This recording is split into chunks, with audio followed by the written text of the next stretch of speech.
Hello folks, welcome to the channel. If you've encountered ISDone dll error, then watch this video to fix it.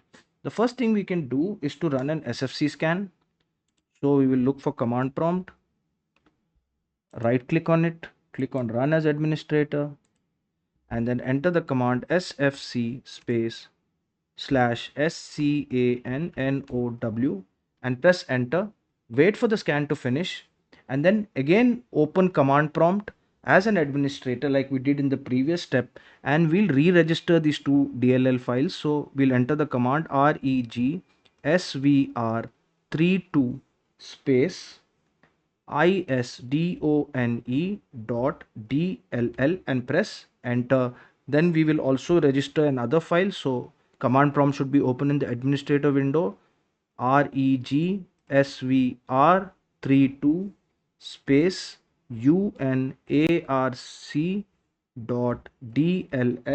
and press enter. Once that is done, we will also perform a disk cleanup. So we will go to disk cleanup in the search bar, click on it, okay, and then check these boxes, check all the boxes and click on ok, click on delete files, and it should finish. After that we will run the memory diagnostic tool, click the Windows and the R button and look for the command and enter the command mdsched and click enter. Then click on restart and check for problems. The system will shut down and it will scan for any errors in the memory, fix it, and then reboot again.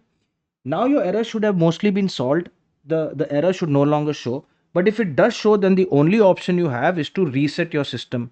For that, we will need to right click on the start button, go to settings, click on system, and then we will click on recovery. Then we will click on reset PC, click on remove everything. But before you click on remove everything, make sure you have backed up all your personal data from the system to a external hard drive.